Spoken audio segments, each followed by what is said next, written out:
Kechirasizlar. O'z joyingizni egallashingiz mumkin. Ha, katta rahmat. Ichkariga kirib joyingizni egallashingiz mumkin.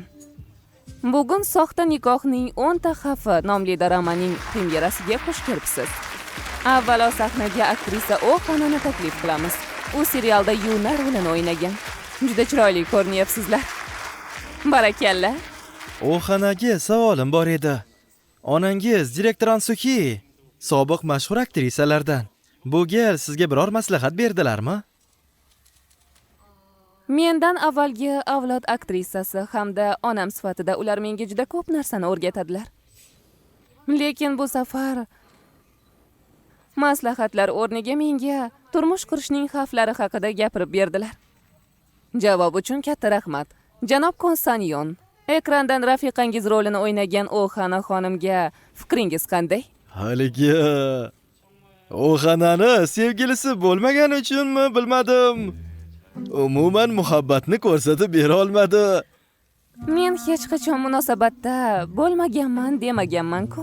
20 yil avval debyut qilganingizdan beri sevgilingiz bo'lgani haqida eshitmagandim. Demak adashganman-a?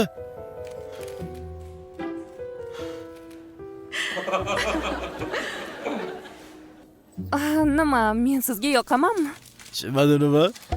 Oho, biz hozir sahnada bir darama guvohi bo'lgandekmiz. Aktyor va aktrisalarimiz rollarga juda ajoyib kirishgan, to'g'rimi? Sizga yoqamanmi? Bunaqa ilonni qanday erkak yaxshi ko'rishi mumkin?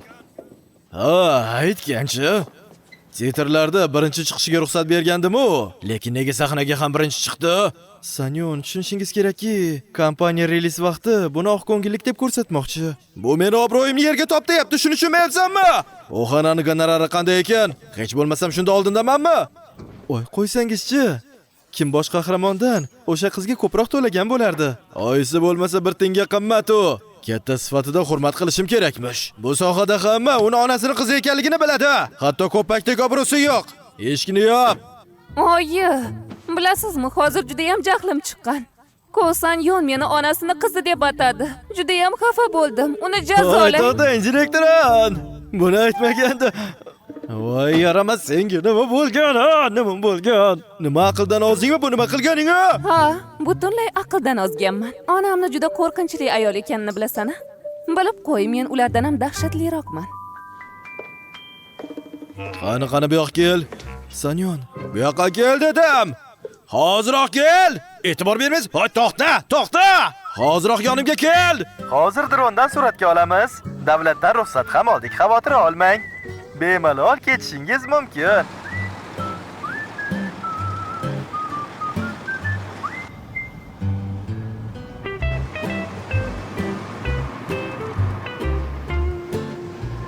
Tulki va Nordon uzum hikoyasini bilasizmi?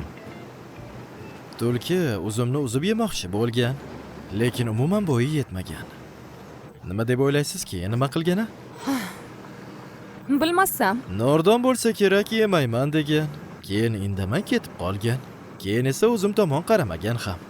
Balki u chindan ham achchiq bo'lgandir. Tatib ko'rmasang, buni bila olmaysan.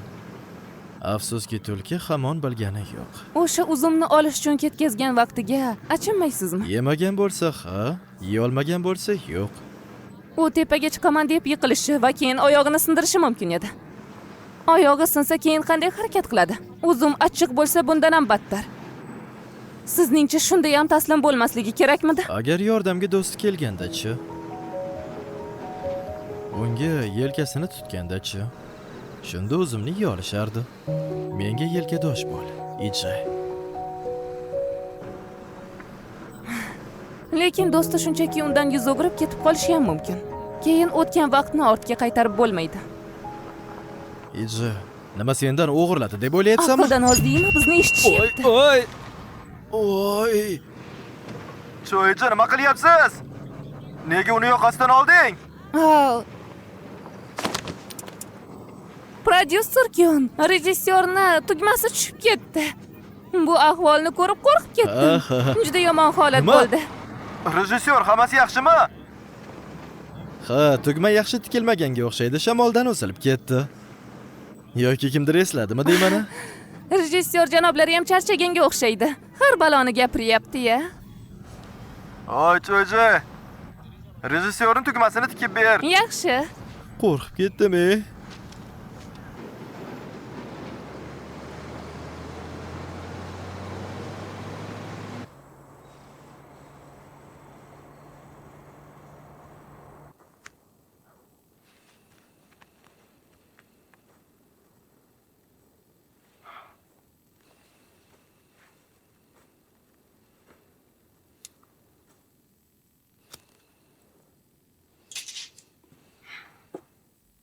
$3000.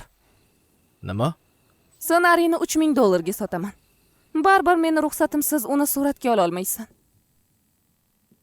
Bu hikoyani birga davom ettirmoqchiman. Rad javobini bersang, bunda ma'no qolmaydi. Bekorga axlatga aylanib qoladi. Shunaqami? Unda uni yoqib yubor. Menga farqi yo'q. Meni o'g'risan deganding-ku. Va afsusdaman deganding. Sen uchun bunday qolgim kelmayapti. Aynan shuning uchun taslim bo'la olmayman.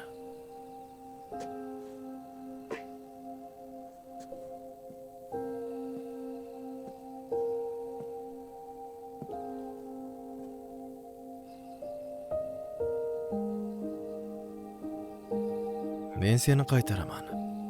O'g'irlangan orzuyingni ortga qaytaraman. Agar istasang ilk muhabbatingni ham. Lekin endi qanday qilib tuyg'ularingni qaytarishim mumkin?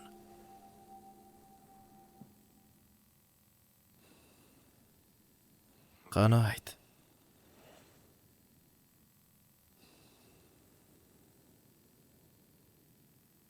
Buni qanday qilay?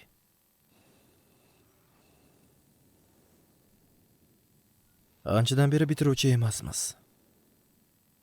Xavotir olmasak ham bo'ladi.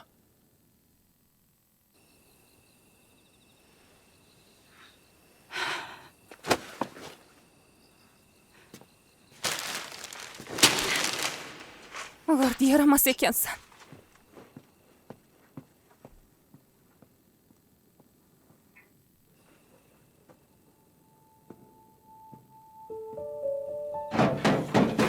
Usubin! Usubin!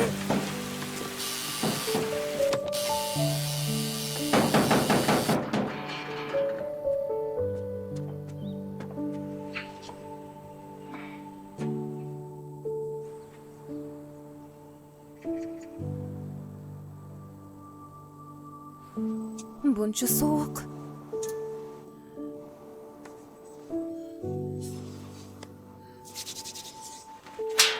Bo'ldi, men ketdim.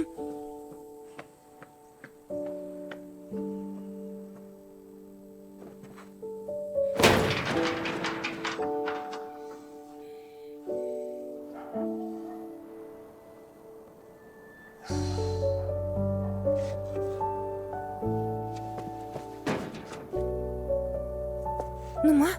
Chiroq yondi, lekin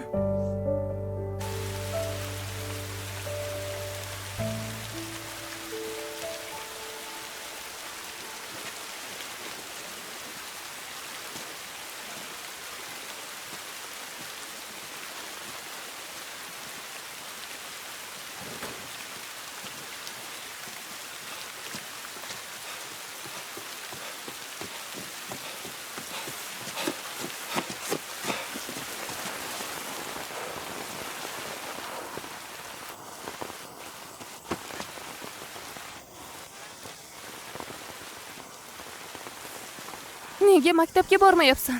Qo'ng'iroqlarimga ham javob bermayapsan. Axir ertaga bitiruv imtihonlari bo'ladi-ku. Men unga bormayman. Yolg'iz ketaver. Shuni aytgani chiqdim xolos. Nega endi? Men Amerikaga ketyapman. Buni aytgandim-ku. Shifokor bo'lishim kerak. Lekin shifokor bo'lishni xohlamaysan-ku. Nima, buni muhim tomoni bormi? Endi bora qol.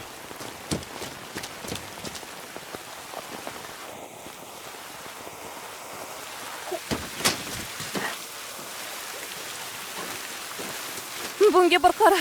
Axir tugay deb qolgandi. Ammo oxirini yozmadik-ku. Qayerga ketmoqchisan? Axir rejissyor bo'lishni xohlayman deganding. Meni ham orzuyim paydo bo'ldi deganding-ku. Buni bari shunchaki xom xayol edi. Haqiqatga aylanishi mumkinmidi? Bu yolg'on. Yolg'on gapiryapsan. Unday qilmaysan-ku, to'g'rimi? Axir o'zing ham Amerikaga ketishni xohlamaysan-ku. Biz sen bilan birga film suratga olmoqchi edik. Bir-birimizga va'da berganmiz.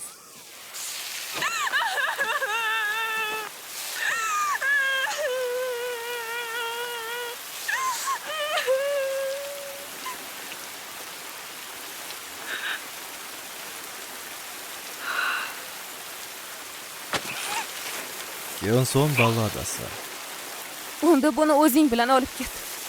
Bu nimani anglatishni bilasan? Tanlovni o'zing qilasan. Men seni kutaman. Iji. Joyji.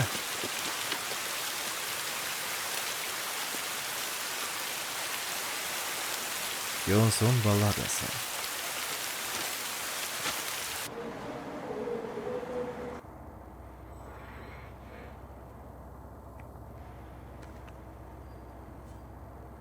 Bonan Seul.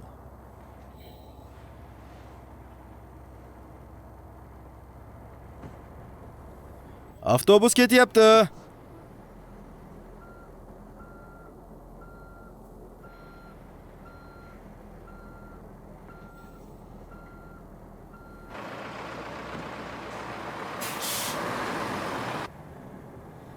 Shoshmay turing. Men tushib qolaman.